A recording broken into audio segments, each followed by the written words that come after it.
كلية الفقه الحنفي تقدم.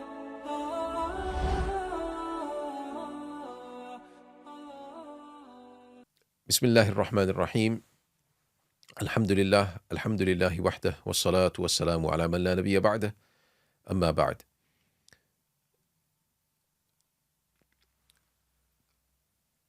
So Alhamdulillah, now these sessions will be starting in regards to Usul al-Iftah. So as I will explain, for the Usul al-Iftah, we will be mainly using the famous text of Ibn Abidin, the Rasmul Mufti of Ibn Abidin. Will be using that as the main text, the poem, and the sharh. He does the sharh Uqud Rasul Mufti, and I'll mainly be following that, and I will be explaining certain things. And where I feel there's certain need to explain further, I will use other sources, inshallah, like for example the Usul al-Iftah of wa Adabuhu of a famous scholar of our time from the Indian subcontinent, Mufti Taqi Uthmani, Damat Barakatuhum. So we will go through parts from his book, and there's also other books like the Is'adul Mufti and other shuruhat, other commentaries that have been written on the Sharh Uqud Rasul Mufti. So we will use certain parts from these different texts where needed, and obviously I'll explain everything very clearly, nicely, inshallah. Where we need examples, I will try to give certain examples, inshallah, as well.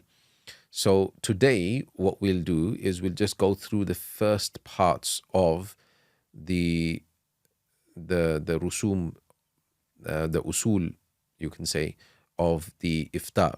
So we'll probably get through 1, 2, maybe 3 parts what he discusses in the poem. We'll go through when and how important it is for a mufti to give a ruling based on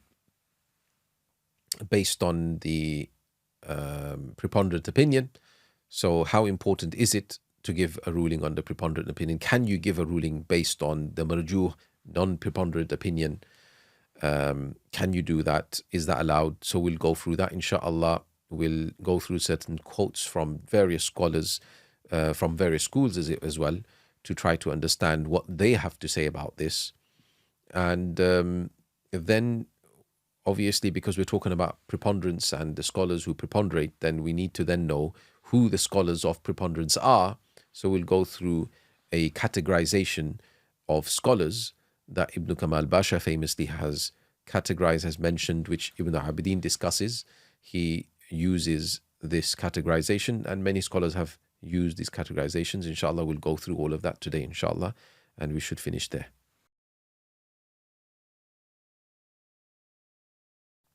Bismillah ar-Rahman ar-Rahim. Alhamdulillah wahdah, wassalatu wassalamu ala man la nabiyya ba'dah.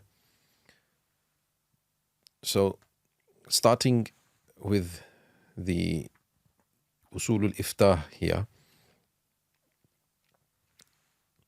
So, in the beginning, we're going to be obviously using the Rasm al-Mufti as the primer, the main text. Now, obviously, the Uqud, the Rasm al-Mufti, is a text written by Ibn Abidin, the famous scholar of the Hanafis, the Dimashqi, Damascus scholar from Sham. He passed away in 1198. So he's a famous scholar. I'm sure everyone should know him or know about him. Ibn Abidin, Muhammad Amin, Ibn Umar, Ibn Abidin. So he wrote a small poem on the rules, in essence, you can say, of the mufti, the methodology that a mufti should follow. So he wrote the rasm of a mufti. So in essence, it's the usul for iftah whenever giving a fatwa. So he wrote a poem which mentions all of that, and then he wrote a sharh which a commentary on this, which is the Sharh Uqud Rasul Mufti, famously taught in many, or in fact every Hanafi Darul Ifta would go through this. So to understand the Usulul Ifta, the Sharh Uqud Rasul Mufti is generally studied. So that will be mainly what I will be using, coupled with some other texts here and there from the Usulul Ifta. So for instance, there's the Usulul Ifta wa Adabuhu of Mufti Taqi, a contemporary scholar, Mufti Taqi Uthmani, a famous scholar in our time as well, very well and learned scholar. So obviously we'll be using parts of that too, inshallah. So in the beginning, Ibn Abdin, he mentions, after praising Allah subhanahu wa ta'ala and mentioning salawat upon Rasulullah sallallahu alayhi wa sallam, he says the first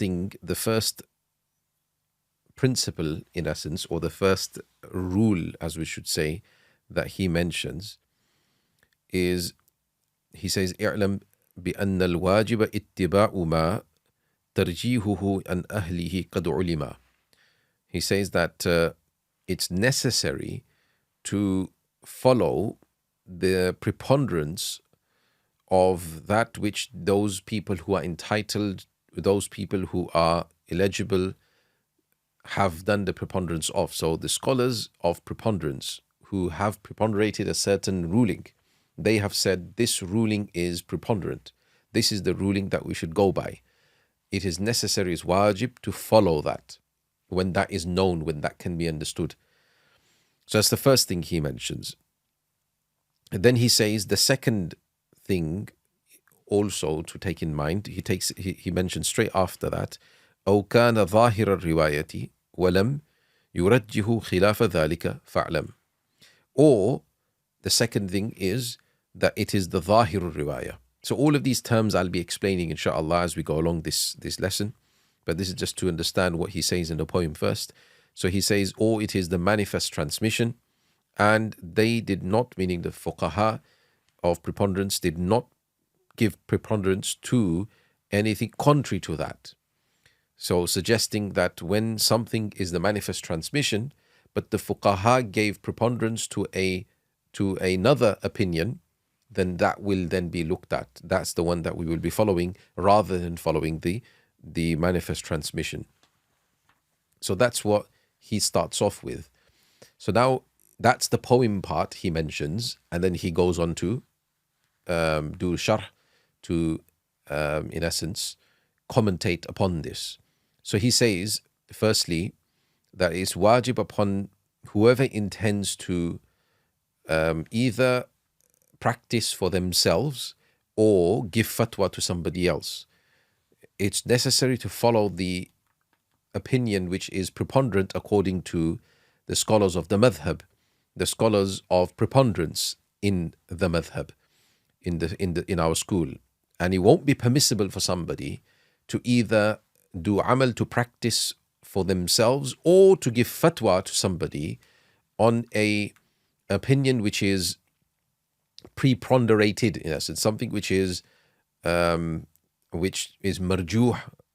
the opinion which has not been, which has been left, in essence, the opinion that they did not consider to be preponderant. Only in certain circumstances will we be allowed to give the ruling on the opinion which is not preponderant. So that is something which we will discuss when he discusses this towards the end of the actual book. He will refer back to this particular part and he will discuss this inshallah in detail. So then he says that the scholars have mentioned a consensus on this fact, that whether you are practicing for yourself or whether you are giving fatwa to somebody else, you have to give ruling in accordance to the preponderant opinion, and you have to practice upon the preponderant opinion. So then he quotes from some scholars in Fatawa al-Kubra of Muhakkik ibn Hajar al-Makki al-Haytami, the Shafi'i scholar, who passed away in 995 or 974 according to the actual another opinion.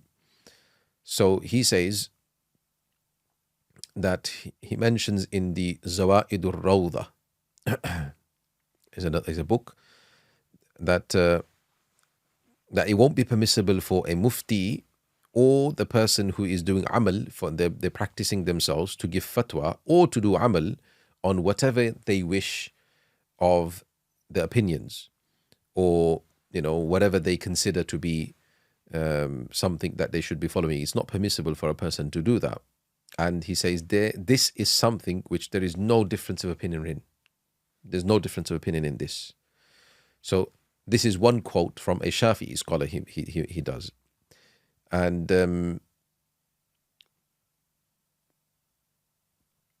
then he goes on to quote from various other scholars, like I was mentioning. He quotes from, again, Ibn Salah. This is the Ibn Salah al-Shafi'i, the famous Shafi'i scholar of, he is 643, death date 643. And he also quotes from, earlier than him, a Maliki scholar, al-Baji. He is 474, death date is 474, all Hijri dates, yes. So he is the Maliki scholar, and he also mentions a consensus. These scholars have mentioned the consensus that this is the case, that somebody just cannot give fatwa or do amal practice upon something which is not the preponderant opinion.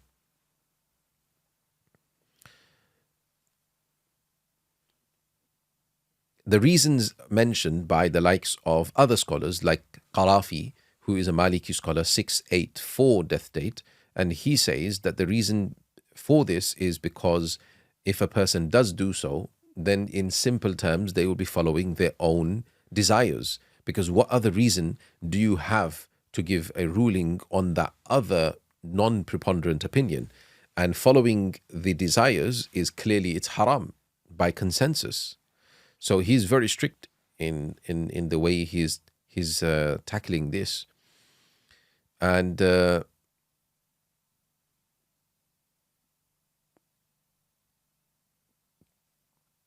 then he goes on to quote from Allama Qasim Kutlubuha. He is 879, a Hanafi scholar. In his kitab, famous book, Tashih al-Quduri, so Tashih al-Tarjih upon the Quduri, he mentions that whoever practices upon the madhab of their imam, of our imam, with their own desire, their own whims and desires,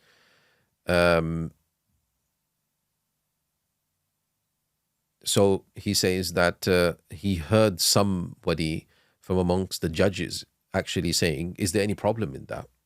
So he's responding himself. He says, of course there's a problem in that, because following of the desires is haram, right? And when you are giving a ruling based on the non-preponderant opinion in comparison to the preponderant opinion, then how can you do that when the preponderant opinion exists? And the preponderant opinion, when it exists, the non-preponderant opinion is as good as not existent. So how can you give an opinion based on something which is in essence non-existent? Okay, and if you are giving preponderance to the non-preponderant opinion without any reason, you have no reason to do so, you have no way for you to do it, then this is obviously prohibited. He says prevented. So again, the point over here is that here Ibn Abini is quoting from a few scholars to give this understanding that he's trying to say from the very beginning.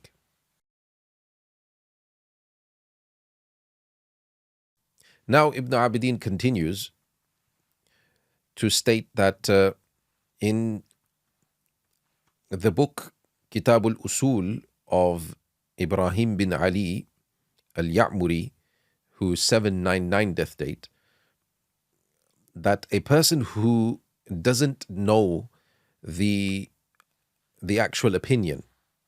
Between two opinions, there's two opinions in front of him, two opinions of a certain scholar in front of him that he's following, and he doesn't know which one is the one that is taken. Then he can't follow one of them based on desires and give a ruling just, on whatever he wishes, without actually looking at what is the ruling that is preponderant. So you have to look at the preponderant ruling, find out the preponderant ruling, he says. And then he quotes from Imam Abu Amr ibn Salah, who we already mentioned, the Shafi'i scholar, from his Adab al-Mufti. So he has also a book on the adab of the Mufti, the mannerism, the etiquette of the Mufti, how he should be giving a fatwa. He says, whoever suffices upon giving a fatwa or practicing upon a opinion, just as long as it's a opinion, yeah, and somebody has mentioned it, and he does amal, he practices on whatever he desires from the various opinions that there are, then this person has become ignorant and they have gone away from the ijma. They have completely uprooted themselves, he says, from the consensus.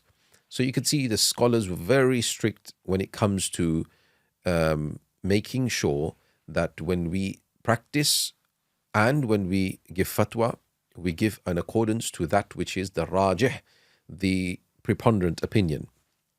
And if a person doesn't know, then you have to research and find what the preponderant opinion is.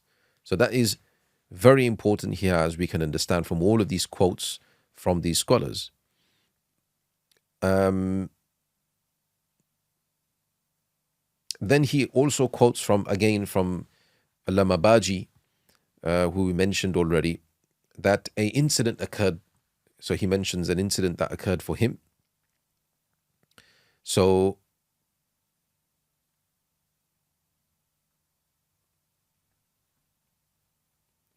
they, meaning the scholars, they gave fatwa in it of that which was harmful for that person, that was harming that person. So when he asked them, they said that that we didn't know that the fatwa was actually for you, meaning for Allama Baji. So remember, he had asked the question and he didn't inform, probably here, like it looks like he didn't inform them that it's the fatwa is for him. He just asked the ruling and they gave a ruling, but it was something that would have harmed him. So he told them, and they said that, if we knew the fatwa was for you, we would have given you a different ruling, meaning we would have given you the ruling in accordance to another qawl, another opinion, which would have been okay for you, kind of thing, right? So Allama Baji says, he responds by saying, this is not permissible in essence. He says there is no difference of opinion between the Muslims regarding this, that whoever does this, he has gone away from the ijma and this is not permissible. So even for himself, he's saying that he didn't want to follow something which was an opinion which is not the preponderant opinion. So that is that. Now over here, he just adds to clarify that when we're talking about giving a ruling, then the same ruling will apply here for a mufti as well as a qadi, because in this regards, giving a ruling, the qadi and the mufti are the same in terms that they have to give ruling in accordance to that which is the preponderant opinion.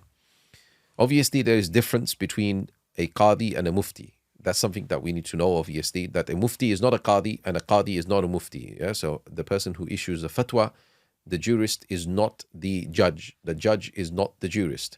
It's not necessary that they are the same person or that they both have knowledge of both. They can be completely separate people.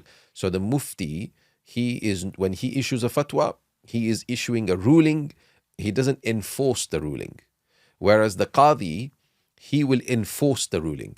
So he won't issue fatwa unless he's a mufti himself. The qadi will follow the ruling of the mufti. So the Mufti would have given a ruling in a particular case. The Qadi will now make sure that that ruling is implemented. So the Qadi in a case will judge in accordance to what the rulings are. He will judge a case in that particular case. He will judge it, and now he will be able to enforce the ruling that he has given. So this is a basic difference between a Mufti and a Qadi, and there's many other differences that many people have written about, that the Mufti doesn't need to know the whole story, he doesn't need to know, because he's just giving a mas'ala, he's just giving a ruling. So he's not like, okay, give me both sides of the story, then I will be able to give you a fiqhi ruling. No, that's what a judge would do. A judge needs to hear both sides of the story and then give a ruling, because his ruling is going to be enforced. A Mufti's ruling is not going to be enforced, so whatever question is asked, he will answer in accordance to it. Anyway, there are many other differences, but the point over here is that there is no difference between a Mufti and a Qadi, the judge, when it comes to ruling in accordance to that which is the preponderant opinion.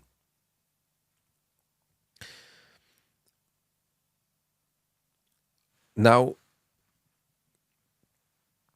he then mentions that what's important also to understand is that when we say the preponderant opinion, the people who are entitled to be able to preponderate, they are the ones who gave that preponderance.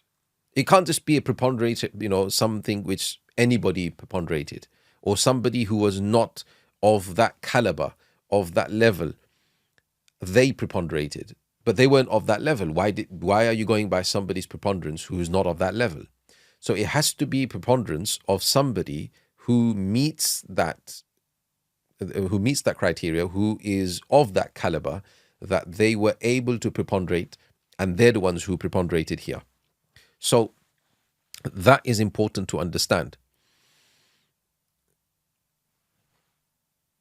So in order to understand that now, it's important that a Mufti understands, a person who's studying the Usulul Ifta in essence, right, understands the rankings of the scholars. Where will each scholar come in terms of the rankings? So famously, we have here the rankings that Ibn Kamal Basha, Ahmad bin Sulaiman, his name was, his 940 death date, Shamsuddin Ahmad bin Sulaiman, Ibn Kamal Basha, famously known as, he came up with the categorizations of the mujtahidun, in essence, or famously known as mujtahidun, but they're not all mujtahids, that's the point. But the categories, what we'll call it as the categories of scholars, and where would you categorize them, or categories of people, as you can say, even to make it even more general, that where would the people categorize into? So generally, which category will you find yourself in, or will you find a certain scholar in, or will you find any person in? Which category will you put them in? He came up with these categories. So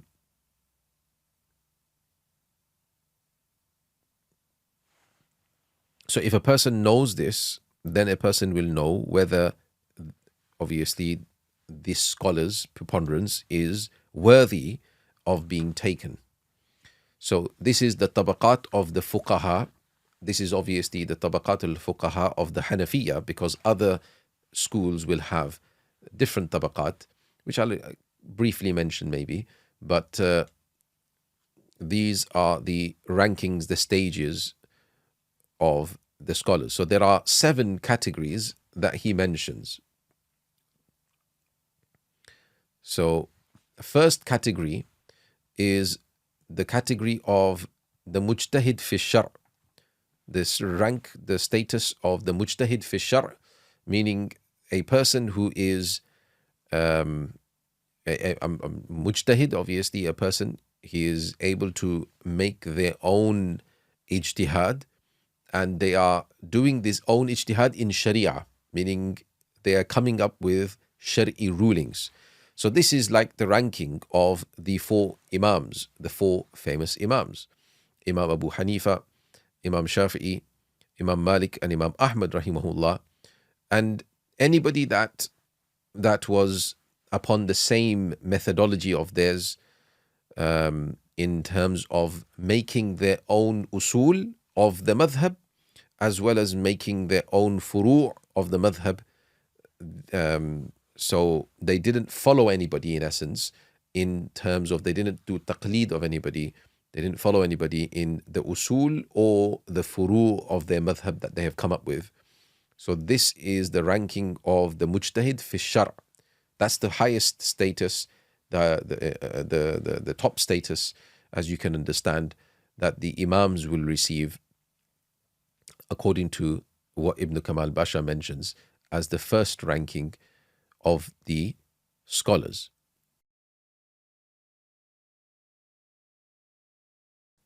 Now, to move on, this first ranking that we're talking about of the scholars, is not necessary that the scholar mentioned his usul, but obviously the rulings that he mentioned are clearly based on certain principles. So, and those principles, he didn't follow anybody in them. That's his own principles, as you can derive. Like, for example, Imam Abu Hanifa rahmatullah alayhi, he has his own principles, but not necessarily mentioning all the principles in as other schools would have mentioned. But his principles are then derived from the furu' that he mentions. So that's the first ranking we talked about, according to Ibn Kamal Basha, the mujtahid fi shar'. Second rank is the mujtahid fil madhab. Okay, so it's a second rank that he's a mujtahid, he has a level of ijtihad, but he's mujtahid only in the madhab, so within a certain school. So the likes of the students of Imam Hanifa, like Imam Abu Yusuf rahmatullahi alayhi, Imam Muhammad rahimahullah, and others like him, the other scholars, students like Imam Zufar or Imam Hassan ibn Ziyad and others as well, who were able to extrapolate rulings on evidences that were mentioned, in accordance to the rules, according to the principles which their teacher would have taught them. Okay, so they don't come up with their own usul as such, but they conflict the imam or their teacher in some furu', in the offshoot rulings, but they follow the imam in the usul, in the principles of the madhab. So this is the rank of those scholars who generally were attributed to the madhab, that particular madhab, and they followed their teacher in the usul, they followed the teacher in the usul, but they conflicted him in the furu', in the offshoot rulings. So that's what Ibn Kamal Basha mentions. We'll discuss this further later on. So that's the second rank of the fuqaha, or the rank of scholars. Third rank is the mujtahid fil masail. So this is the third rank, the mujtahid fil masail, meaning he's still got ijtihad, but he's only doing ijtihad in masail, okay, in rulings, which in essence there are rulings which there is no transmission on that particular ruling from the imams of the madhab. So people before them, the imams of the madhab, they did not have a ruling mentioned on this particular ruling, on this particular mas'ala. Okay, so there was no ruling mentioned for that. And these imams came along and they coined based on the usul and also based on the furu' of the imam before them. So they do not conflict in usul or in furu'. So they based their fatawa, their rulings that they've extrapolated, new rulings that they've extrapolated, they based it on the usul and the furu' of the imams of the madhab. So this would be, for example, the likes of Imam Khassaf, Imam Tahawi, Abu Ja'far al-Tahawi, Imam Abu al-Hasan al-Karhi. He mentions, in amongst this list, he mentions Shamsul A'imma al-Hulwani, Shamsul A'imma al-Sarakhsi, Fakhrul Islam al-Bazdawi, Fakhruddin Qadi Khan, and others, he says. So these are the scholars that he mentions, and he ranks in this third category of scholars who are mujtahid fil في المذهب. Oh, sorry, مجتهد في المسائل, should I say. So then he says that they don't conflict, like I've already mentioned, they don't conflict the Imam in any of the principles, nor in any of the branch of furu' rulings. They just derive new rulings which the Imam didn't mention any rulings for, based on the principles of that Imam. So that's the third category. Now, these three categories were all categories of mujtahids. Okay, they were all mujtahids. So first one, mujtahid fi Shari'a, fi Shar'. The second one is mujtahid fil madhab, and lastly mujtahid fil masail. So you see the difference between them. You can see already quite easy that mujtahid in the Shar' is the one who has his own usul and furu'. The mujtahid fil madhab, he follows his imam in usul, but in furu' he has his own. Yeah, maybe in some of them he'll conflict. And lastly, the mujtahid fil masail, he will not have any new usul or furu'. He will follow, the imam, but he will have new offshoot rulings which the imam didn't mention anything about. So these three categories that we understood, the first three, are all mujtahids. The fourth category now we move on to is the ashabut takhrij. Okay, and these are muqallids now. So they're not mujtahids. They're all muqallids. They are all people who follow a school, and they don't reach the level of ijtihad in essence. So though the previous scholars, they may have been muqallids, right? But they had an ijtihad status, okay? But nevertheless, these fourth category is the ashabut takhrij, and he says they are like, for example, Abu Bakr al-Jassas al-Razi and people like him, he mentions. So he says that these are those who followed a mujtahid. They followed the mujtahid. They're not able upon doing any sort of ijtihad. They didn't reach the level of ijtihad. However, because they have a very encompassive understanding of all the principles of the madhab they follow, and all the general rules and everything else of the madhab, they are then able to expound upon a vague qawl, a vague opinion that wasn't expounded upon by the imam, or an opinion that perhaps could have meant two different things, right? And that the ashabut takhrij would then do takhrij on that particular statement of the imam, on that opinion of the imam, and they would be able to derive from that out of this statement of the imam or this opinion of the imam means this and that, but this is the one he actually meant, okay, based on the principles, all the other principles of this imam, this is what he meant. So they are able to, in essence, clarify a lot of things, a lot of things that have been transmitted from the Sahibul Madhab as such. And also they are able to clarify a lot of things that were mentioned by the students of that mujtahid, by looking at by looking at the principles, and also looking at other similar examples, precedents that exist of that particular mas'ala, and things like this, and all of the different offshoot branch of rulings that are coming off there. They're able to use all of this knowledge they have to be able to extrapolate this kind of understanding.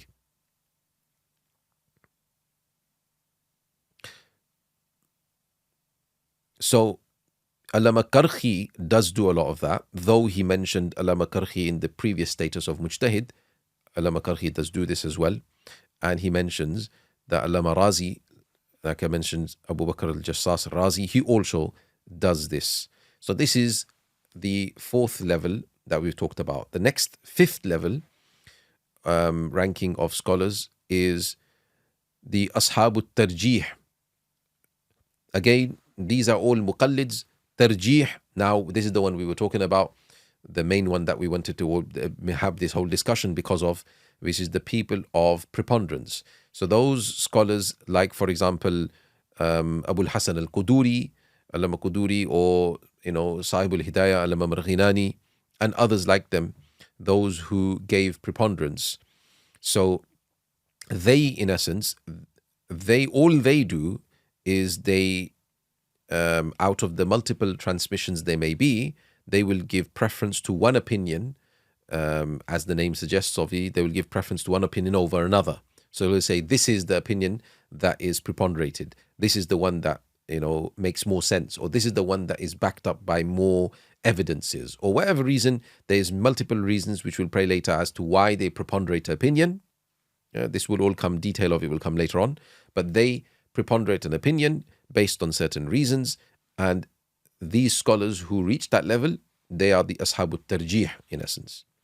So obviously you have to know who these scholars are in terms of what they did, and obviously the way you know is that a scholar did this and his preponderances were accepted by the general other scholars. So therefore this person was of the rank of Ashab al-Tarjih. So that is the 5th level. We'll just quickly finish off here the 6th level, which is Ashab al-Tamyiz. Yeah, we call them the Ashab al-Tamyiz, meaning the people who are able to differentiate now. Yeah, this is going slowly, we're going lower and lower in rank, yes. So they are simply those people who are able to differentiate between the stronger and the weaker opinion, or they're able to differentiate between the manifest transmission from the non-manifest transmission, for example. So they're able to differentiate between the opinions. They're able to see that, okay, this is the preponderant opinion and this is not the. So generally how the masses of the muftis generally in the world today would be, or general scholars would be, that they'll be able to differentiate between the preponderant and non-preponderant opinion, for example, right? So that's a level that at least a lot of people will get to, perhaps. So this is the likes of the authors of Kanz al-Daqa'iq, for example, the authors of Mukhtar, he mentions, the author of Wiqaya, the author of Majma' al-Anhar, and things. So these books, these authors, they reached this stage where they were able to distinguish and differentiate between the sahih, the correct opinion, and as well as the other opinions. So so then they can work that out, right? They're not the ones who are mentioning the qawl to be sahih, but they just know that this is the qawl that is correct, and they mention it to others that so and so has mentioned this qawl, this opinion, to be correct. So this is the 6th level. And the 7th level, the final state of scholars that he mentions, or of people he mentions, is the people who are not able upon any of that. So, and they can't do any of that, what we mentioned. They can't differentiate between right and wrong. They can't differentiate between what's the correct opinion to what the what is not, what is the the preponderant to what is the non-preponderant opinion, or anything. They just can't do any of that. Okay, so they are simply, what are they? Simply transmitters, basically. They just do naqal. They simply transmit that oh, so and so scholar said this. That's it. They can't look for this into sources themselves. So this is, we would say, probably the vast majority of people, of scholars, who simply are, in essence, like he mentions, they are like Hatibul Layl. They're like the like the one who gathers firewood at night time, in essence, sometimes may pick up a snake. So the idea of it is that they're just a blind person following blindly, right? They don't know why this is the case, and they're just following. So he says that nobody should follow this kind of a scholar, right? You shouldn't follow this kind of a scholar. This scholar is the one who follows others, right? So this is the person you should make sure that you don't follow. Obviously, they should understand their remit too, and make sure they don't overstep in terms of going beyond. So this is the states, or the 7 tabaqat, as we call them, the rankings of the scholars that fuqaha, you can say, that Ibn Kamal Basha has mentioned. And Ibn Abidin, he mentions this, in essence, he mentions this from Ibn Kamal Basha. Many people have mentioned it. Many of the scholars, the Hanafi scholars, have mentioned it. But there are certain slight objections perhaps that can be raised on it, what other scholars have raised, and we'll just quickly go through that next time, inshallah. Bismillah ar-Rahman ar-Rahim. Alhamdulillah wa salatu wa salam wa rasulillah. So alhamdulillah, we finished today's session. Just to summarize now over what we went through. So we went through the first principle, you can say, of ifta, which Ibn Abidin mentions, that it's necessary for a person who either practices for themselves or is issuing a ruling for somebody else to follow the preponderant opinion. So whatever the rajih, the preponderant opinion is, that's the fatwa, that's the ruling you have to go by. That's necessary to do. And he mentions, like we went through, various scholars of various fiqhs, various different madhahib even, and they all mention that there is a ijma on this, there is a consensus on this, that this must be done. So there's only sometimes a few exemptions on this, which we will cover later on, inshallah. But we discussed that first. Then he also mentioned that the Zahirul Madhab should be followed unless the scholars of preponderance have mentioned otherwise. Then he went on to doing a bit of sharh on all of this, giving a lot of detail.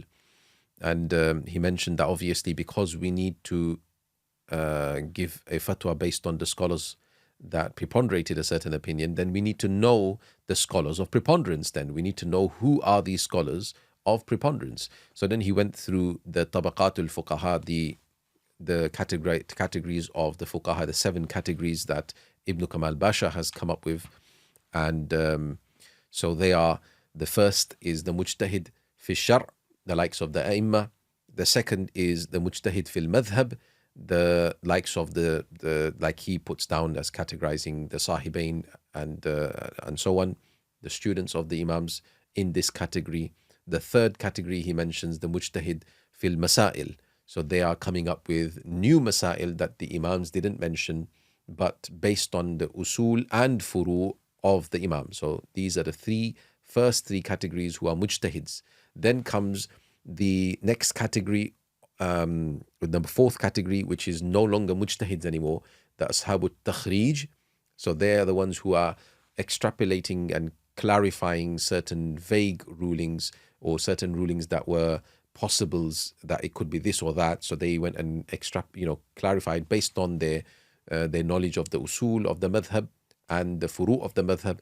They clarified that this is what the mujtahid actually meant. So this is the ashabut takhrij. Then you have the ashabut tarjih, which number 5, that's the important one for us right now, that they are the ones who preponderated a certain opinion over another opinion that a mujtahid would have mentioned. Then the 6th category is the ashabut tamyiz, meaning those people who are able to distinguish between the preponderant and non-preponderant, or the rajih, or the stronger, the qawi from the weaker opinion, things like this. So they are able to do tamyiz and distinguish. And lastly, we had the people who are not able to even do this. Okay, the last category. So these were the categories that we went through. Assalamu alaikum wa rahmatullahi.